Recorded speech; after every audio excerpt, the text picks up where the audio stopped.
ایک اور اب کیس ہے جی، اب سکینڈل کی، فصیح بخاری صاحب، ایڈمرل فصیح بخاری جو نیب کے ہمارے سربراہ ہیں، ان کو کوئی پلاٹ دے دیا گیا جی اسلام آباد میں، وہ بتایا 1000 کتنے میٹر کا کہ کیا ہے، وہ پلاٹ دے دیا گیا.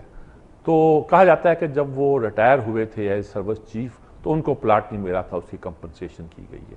وہ تشریح اس کی یہ آئی ہے کہ نواز شریف نے یہ جو مراد تھی کہ ایک گاڑی ڈیوٹی فری منگوانا اور پلاٹ حاصل کرنا سروس چیف جب ریٹائر ہو، یہ جو اس کے پریولیجز تھے یہ سارے ختم کر دیے تھے، اور اس لیے ان کو بھی نہیں ملی تھی، طاہر 2-3 اور لوگوں کو بھی نہیں ملی تھی.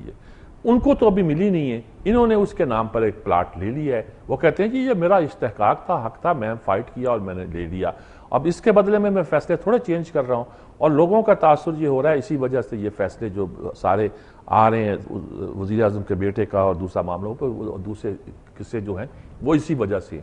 صدر کے استثناء پر انہوں نے کہا جی دنیا بھر میں صدر کو استثناء حاصل ہے، سبحان اللہ، اس میں تو کوئی شک نہیں ہے. اور وہ اس کیس کو انہوں نے بیان کیا ہے، کہ بیان کرنے کی ضرورت کیوں محسوس ہوئی، پریس کانفرنس کی، انہوں نے کہا کہ میں کوئی اس کے لیے تھوڑا ہے، مقدمات چل رہے ہیں، سبھی کے خلاف چل رہے ہیں، یہ تھوڑا ہے کہ میں ایک پلاٹ لے کر بک جاؤں گا اور کچھ نہیں بولوں گا اور ناانصافی کروں گا. تو پلاٹ کا کیس اب ان کے حوالے سے بھی جو نیب کے سربراہ ہے وہ کہتے ہیں میرا استحقاق ہے، یہ کہتے ہیں استحقاق ہے تو سب کا تھا، جب اس وقت تمہیں نہیں ملا تھا تو اب کہاں سے تم اس کو کمپنسیٹ کرانے کے لیے لے رہے ہو. اسلام آباد کے پلاٹ روڑیوں کی طرح بانٹتے ہیں یہ لوگ جی. کیوں بانٹتے ہیں، کیوں بیچتے ہیں، کیا کرتے ہیں، اب کیا کہا جائے جی صاحب کو، کیسے اس کا تجزیہ کیا جائے کہ بات سمجھ آنے والی نہیں ہے جی. اچھا، ادھر سے وہ میمو گیٹ میں حقانی صاحب ہمارے ملک سے باہر ہیں اور کہا جا رہا ہے کہ واپس نہیں آئیں گے جی کم از کم، جیسا کہ میں نے ابھی عرض کیا تھا. اب انہوں نے ایک بات کی وضاحت کر دی ہے اور کہہ دیا ہے کہ وہ جو بلیک بیری کا مسئلہ ہے وہ میں خط لکھ رہا ہوں، یہ لکھیے، یہ خط لکھ دیا میں نے بلیک بیری کمپنی کو کہ میں جو حق رازداری ہے، ہمارا پرائیویسی جو میرا استحقاق ہے کہ میری جو کنورسیشن ہے وہ کسی تک نہ پہنچے، کسی کو اس کی بھنک تک نہ پڑے، وہ میں وڈرا کرتا ہوں. اور اس کو وڈرا کر کے میں یعنی گویا بلیک بیری کو لکھ رہا ہوں کہ میری جو کنورسیشن تھی منصور اجاز کے ساتھ، اس کو آپ اس کے ٹرانسکرپٹ جو بھی وہ مانگتے ہیں وہ دے دیے جائیں اور مجھے اس پہ کوئی اعتراض نہیں ہوگا. یعنی کہ وہ اب ایک طرح سے کوآپریٹ تو کرتے دکھائی دیتے ہیں تھوڑے تھوڑے، لیکن ایک حد تک انہیں اندازہ ہے کہ اس گفتگو میں کوئی ایسی بات نہیں کہی گئی ہے، یا ان جو گئے ہیں ان کے میسیجز اس میں ایسی بات نہیں جس پہ پکڑ ہو سکے. پکڑ تو ہو سکتی ہے اگر اس کے کوئی نکالا جائے، اس سے کوئی نتیجہ نکالا جائے، اس سے کوئی ڈیڈیوس کیا جائے، اس کو کوئی انٹرپریٹ کیا جائے. لیکن آپ کہتے ہیں میرا تو یہ مطلب نہیں ہے، تو اس میں کھلا تھوڑا کہا یار یہ خط لکھ دو اور یہ خط لکھنے کے لیے مجھے فلاں نے کہا تھا، صدر صاحب نے کہا تھا یا اس نے کہا تھا، اس طرح کی بات تو نہیں ہے نا. چنانچہ غالباً انہوں نے سوچ سمجھ کے یہ فیصلہ کیا ہے کہ وہ اس طرح کریں گے تو غالباً ان کے لیے ایک بہتر صورتحال پیدا ہوگی. سپریم کورٹ میں ایک اور ہے جی، سپریم کورٹ آج کل الیکشن کمیشن کے بارے میں کہہ رہا ہے یہ پولنگ اسٹیشنوں کے باہر جو آپ کیمپ لگاتے ہیں اور اپنے امیدواروں کو گھروں سے لے کر گاڑیوں پہ آتے ہیں، یہ غیر قانونی ہے، اس کو رکنا چاہیے، بند ہونا چاہیے. لیکن کیسے بند ہوگا جی؟ کیا طریقہ ہے؟ کیا پاکستان کے کلچر میں، انتخابی کلچر میں، اس معاشرے میں اس بات کی گنجائش ہے کہ اس طرح کی کوئی چیز کر لی جائے؟ یہ ایک ایسا سوال ہے جس کا جواب شاید لوگوں کے پاس نہ ہو اور لوگوں کے پاس ہونا مشکل ہے، لیکن سپریم کورٹ کی یہ خواہش ہے اور ایک اچھی خواہش ہے، اور شاید ہر پاکستانی کی خواہش ہو کہ اگر ہمارے الیکشن کو شفاف ہونا ہے اور اس پہ اخراجات نہیں ہونے، تو اخراجات نہ ہونے کا ایک طریقہ یہ ہے کہ کیمپ نہ لگائیں، وہاں دیگیں نہیں پکائیں، اور وہ آپ کی گاڑیاں نہیں چلیں کہ لوگوں کو گھروں سے لا رہے ہیں، گھروں کو چھوڑ رہے ہیں، ووٹ ڈلوا رہے ہیں اور پھر ان کو گھر چھوڑ کے آ رہے ہیں. کھانا بھی اگر چاہتے ہیں تناول فرمائیں، چائے اور خورد و نوش کا دوسرا انتظام بھی موجود ہوتا ہے. تو یہ جو سسٹم ہے، لیکن یہ تو پورا ایک الیکشن کلچر بدلنے کی ضرورت ہے. کیسے بدلا جائے، کیوں کر بدلا جائے؟ سپریم کورٹ اس پہ بھی لگا ہونا کہ یہ کہتے ہیں الیکشن کمیشن آزاد ہے. 4 سال سے تو آپ فرشتے تیار نہیں کر سکے جی، 4 سال بیٹھے رہے، ہاتھ پہ ہاتھ دھرے اور وہ کی لسٹیں آپ نے تیار نہیں کی تھی ووٹرز کی. تو یہ کون سی آزادی ہے اور یہ کون سا آپ کا فری ہونے کا اعلان ہے جس کو آپ فخر سے بات کر رہے ہیں اور کہہ رہے جی ہم بالکل آزاد ہیں اور سب کام ہم نے قانونی کیے ہیں وغیرہ وغیرہ.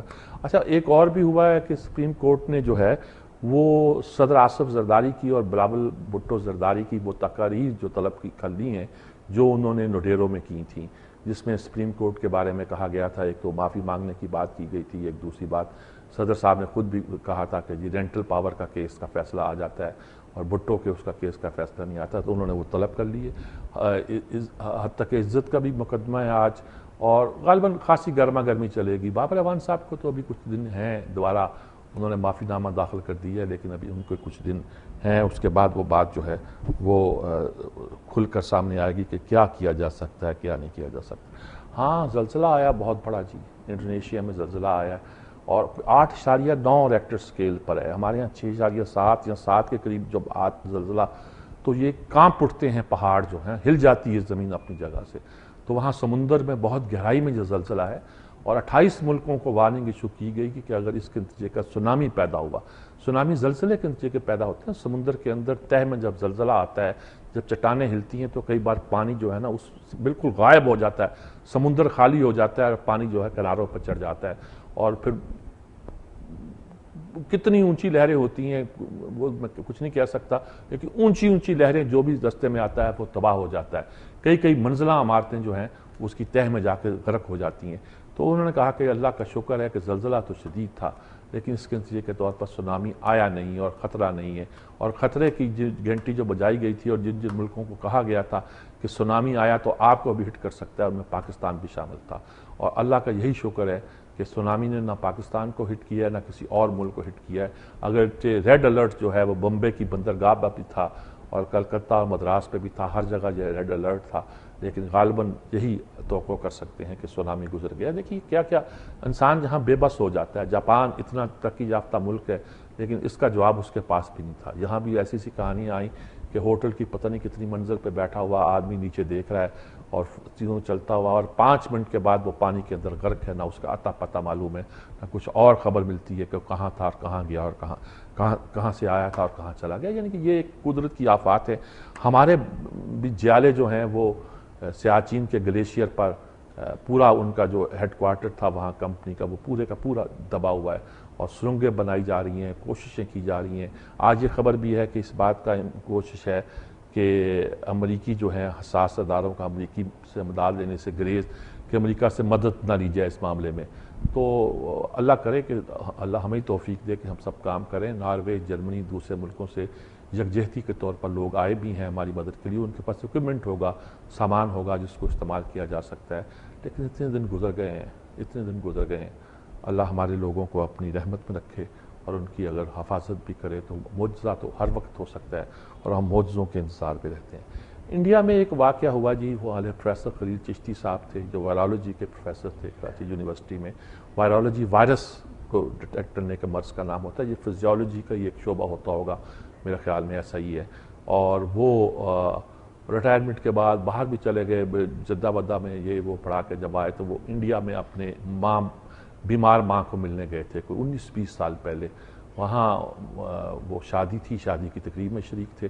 وہاں ایک قتل ہو گیا, قتل میں ان کا نام لکھا دیا کسی نے. انہوں نے کہا اس کو پکڑو, یہ باہر سے آیا ہے, اور ان کو سزا سنا دی گئی. پہلے تو ان پر مقدمہ چلتا رہا, پھر ان کو آپ شہر نہیں چھوڑ سکتے, پھر سزا سنا دی گئی. جب سزا سنا دی گئی تو اب عمر قید میں تھے اور اسی دوران میں اب ظاہر اتنے بوڑھے ہو چکے ہیں, 80 سال عمر ہے, چلنا پھرنا مشکل ہے.